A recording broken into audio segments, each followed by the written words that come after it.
샬롬, 안녕하세요. 오늘은 로마서 8장입니다. 8장은 로마서의 핵심 장이죠. 그래서 어떤 신학자는 성경 66권이 하나하나의 보석으로 친다면 그 66개의 보석으로 만들어진 목걸이에 성경을 비유한다면 그 중에 가장 중앙에 해당하는 가장 좋은 위치에 있는 그 보석이 로마서고 그 중에서도 특히 로마서 8장이라고 이야기합니다. 그러니까 보석 이렇게 목걸이 중에 다이아몬드 박혀 있다면 그게 바로 로마서 8장이라고 합니다. 그래서 저도 8장이 너무 중요하기 때문에 또 우리가 어떻게 살아야 될지에 대한 모든 문제의 답도 8장에 있더라고요. 그래서 저도 힘들고 어렵거나 좀 그럴 때 로마서 8장을 소리내어 읽거나 묵상하면 영적인 힘이 생기고 다시 성령으로 새로워지는 그런 걸 느끼거든요. 로마서 8장의 또 다른 별명은 성령장입니다. 그래서 여러분이 성령 충만하다 느껴지지 않을 때는 로마서 8장을 읽으시면 좋겠습니다. 제가 8장을 나눠서 해드리기 때문에 여러분이 그 다음 또 올라올 때까지 8장을 계속 여러 번 읽으십시오. 그리고 묵상하십시오. 로마서 8장 전체를 암송하시는 분들이 굉장히 많이 있고 많이 도전을 하시더라고요.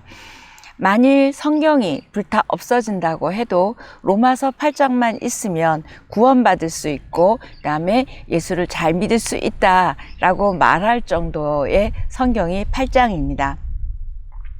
성경에 어디 한 구석이 중요하지 않은 게 어디 있겠어요. 그러나 우리에게 가장 현실적으로 믿음의 삶을 살아가는 우리들에게 힘이 됩니다.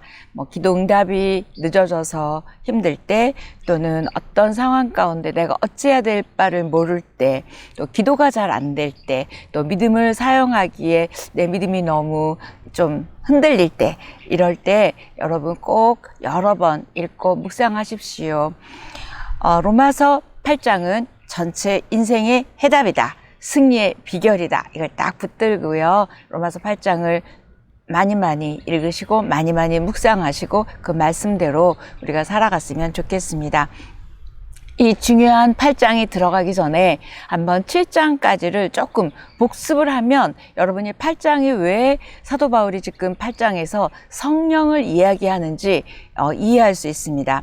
7장까지는 두 부분으로 나눌 수 있죠. 1장부터 4장까지는 죄인된 인간이 어떻게 우리가 의롭게 되었고 죄사함을 받았는지 결국 1장부터 4장까지는 구원의 길에 대해서 말했다면 그 다음 5장부터 7장까지는 믿음의 길에 대해서 이야기합니다. 그래서 아까 구원의 길에서 1장부터 4장까지 중요한 요절은 3장 24절에 그리스도 예수 안에 있는 구속으로 말미암아 하나님의 은혜로 값없이 의롭다 하심을 얻은 자 되었느니라. 이게 1장에서 4장까지 아주 핵심절이고요. 그 다음 5, 6, 7장은 구원받은 우리들이 어떻게 신앙의 길을 믿음의 길을 유지할 수 있는지가 5, 6, 7장입니다. 그 중에서도 특히 예수 십자가로 인해서 우리가 의롭게 되었지만 우리 안에는 죄의 법이 있고 또 하나님의 법이 있다. 그래서 우리는 또 이 하나님께 의의 병기로 드려야 된다. 이야기 있었죠. 6장 5절에도 보니까 우리가 그렇게 의의 무기로 드려야 되는 이유는 6장 5절에 만일 우리가 그의 죽으심을 본받아 연합한 자가 되었으면 또한 그의 부활을 본받아 연합한 자가 되리라. 그다음에 13절에 너희 지체를 의의 무기로 하나님께 드려라. 이게 6장에서 제가 말씀드렸어요. 그런데 문제는 우리 속에 두 마음이 있다는 게 문제죠. 하나님의 법을 즐거워하는 속사람이 있고요. 그 다음에 죄짓기를 즐겨하는 육신이 있습니다. 우리의 은혜가 또 하나님의 사랑이 희미해지고 믿음이 떨어지면 육신이 막 기승을 부리죠. 육신이 살아나서 우리의 속사람을 덮치게 됩니다. 그래서 우리가 다시 육신 가운데 행하고 죄를 짓게 되죠. 그러면 우리의 속사람은 갈등하고 고민하며 탄식합니다. 바울이 그래서 오라 나는 공고한 사람이로다. 이 사망의 몸에서 누가 나를 건져낼 것이냐. 7장 24절에 말씀드렸잖아요. 그런 것처럼 이때 이런 갈등과 고민이 있을 때, 이때 우리로 하여금 십자가를 바라보면서 오라 나는 공고한 사람이로다가 아니고 오라 나는 감사한 자로다 라고 나갈 수 있도록 도와주시는 분이 계시고 승리로 인도해 주시는 분이 계시는데, 그분이 바로 성령 하나님이시라는 거예요. 그래서 그 성령 하나님을 이야기해야 되기 때문에 바울은 8장에서 성령장을 이야기하고 있습니다. 8장을 읽으시다 보면 성령 또는 영, 하나님의 영이라는 단어가 20번 이상 굉장히 많이 나오고 있습니다. 그 성령 하나님이, 우리 안에 계시는 그 성령 하나님께서 어떻게 우리를 실제적으로 도와주시고 어떻게 우리에게 말씀하시고 어떻게 우리를 인도해 가시는지를 바울은 설명하고 있습니다. 그리고 그리스도 안에서 새로워진 삶, 성령 안에서 사는 성도의 삶, 또 그리스도의 확신이 무엇인지, 그리스도인들의 확신을 뭘 해야 되는지를 8장 전체는 이야기합니다. 1절, 2절입니다. 그러므로 이제 그리스도 예수 안에 있는 자에게는 결코 정죄함이 없나니 이는 그리스도 예수 안에 있는 생명의 성령의 법이 죄와 사망의 법에서 너를 해방하였습니다. 이 말씀 모르시는 그리스도인들 없지요. 우리가 기존에 예배 드릴 때 우리 죄를 이렇게 회개하고 나면 목사님들께서 예배 사회 보시는 분들이 이 로마서 8장 1절, 2절을 선포해 주시면 우리가 아멘 이렇게 예배를 시작했거든요. 왜요? 생명의 성령의 법 밑줄 그시고요. 죄와 사망의 법. 우리가 원래 죄인이었고 우리는 그리스도인이 되기 전에는 죄와 사망의 법에 매여 있었고 그 밑에 있었던 자들입니다. 그런데 예수 그리스도께서 우리를 성령의 지배 아래 옮겨 놓으셨죠. 그분의 죽으심과 우리를 의롭게 하심으로, 이렇게 옮겨 놓으심으로 인하여 죄와 사망의 법에서 이제 우리는 풀려났고 해방을 주고 자유를 주는 생명의 법으로 옮겨졌음을 선포하는 게 1절, 2절입니다. 저와 여러분은 이 로마서 8장 1절, 2절로 인하여 우리 모두는 정죄를 받지 않습니다. 아멘. 예수님 덕분에 사망에 이르는 법에서 이제 해방되어 성령의 법으로 옮겨졌고 성령의 법 아래에서 살게 된 정말 은혜를 받은, 정말 축복을 받은 사람들이 바로 예수 그리스도인들입니다. 그런데 문제가 있어요. 이걸 내버려 두는 걸 싫어하죠. 누가? 사단이. 사단은 우리가 구원받고 난 다음에도 야, 네가 이런 죄 졌잖아, 저런 죄 졌잖아, 웃겨 이러면서 우리를 끊임없이 참소하면서 우리를 넘어뜨리려고 하며 이 생명의 성령의 법 아래 거하지 못하게 하는 거예요. 정죄하면서 우리가 죄만 바라보고 죄책감이나 정죄감 가운데 있게 합니다. 그러면 우리는 구원의 기쁨보다는 죄와 사망을 묵상하게 되면서 우리 안에 있게 된 그 예수 그리스도의 생명을 보지 못하게 하고 그 생명을 가진 자로 살지 못하게 한다는 거죠. 여러분도 그런 경험 있으시지 않으세요? 여러분의 죄 때문에, 이전의 죄 때문에 내 자신을 정죄하고 나를 이렇게 탓하는 거죠. 그래서 아직도 우리가 복음도 알고 예수 그리스도 안에 있지만 정죄감이나 죄책감 가운데서 살고 있다면 이건 생명의 성령의 법으로 옮겨진 우리들의 삶의 모습은 아니고요. 사단에게 속지 마십시오. 예수님께서 그 사단에게 속지 않게 하기 위하여 우리를 이렇게 칭의해 주셨거든요. 이제 저와 여러분의 시각이 죄와 사망의 시각이 아니라 이제는 성경의 시각으로, 생명의 시각으로, 은혜의 시각으로 바뀌어져서 성령의 법이 저와 여러분을 지배하게 됐음을 누리고 또 깨닫고 나누는 우리였으면 좋겠습니다. 이제 더 이상 로마서 8장 1절, 2절을 알게 된 저와 여러분은 정죄하며 죄책감을 느끼며 살아가지 않는 우리들이기를 바랍니다.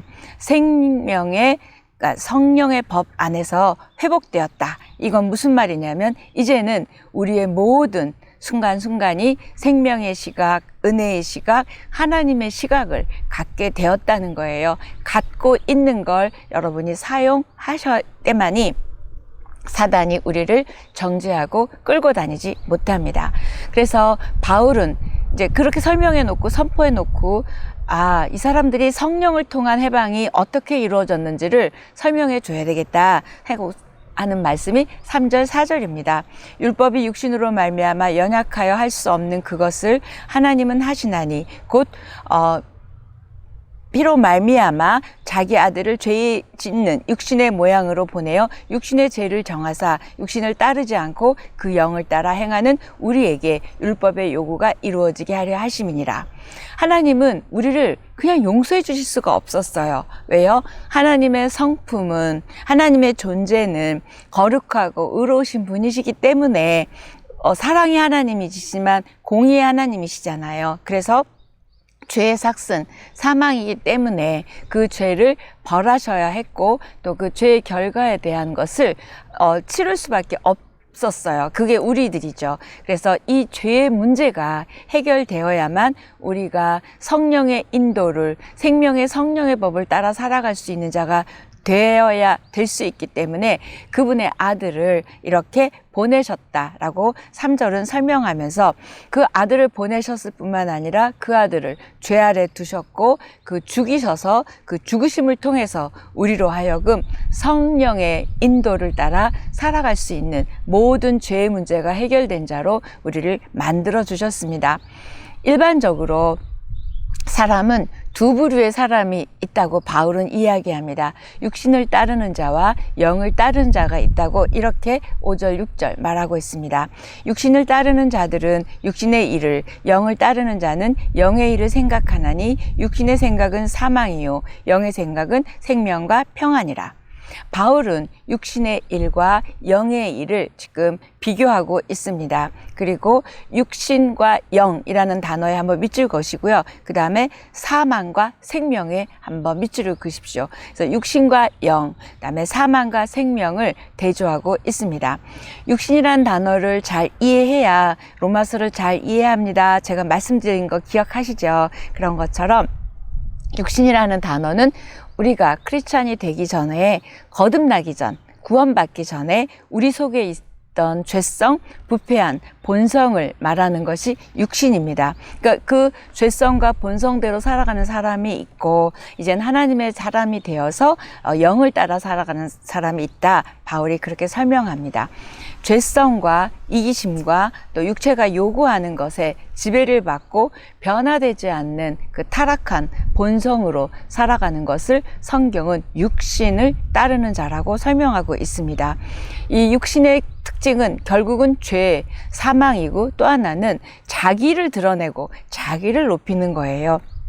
그래서 육신의 생각이란 죄 많은 인간의 본성대로 욕망하고 생각할 뿐만 아니라 자신을 높이고 자신을 위해서 살아가는 인생을 말하고 있습니다. 저 여러분은 육신을 따라가는 사람인지 아니면 영을 따라 살아가는 사람인지 바울이 지금 굉장히 심오한 질문을 저희에게 던지고 있습니다.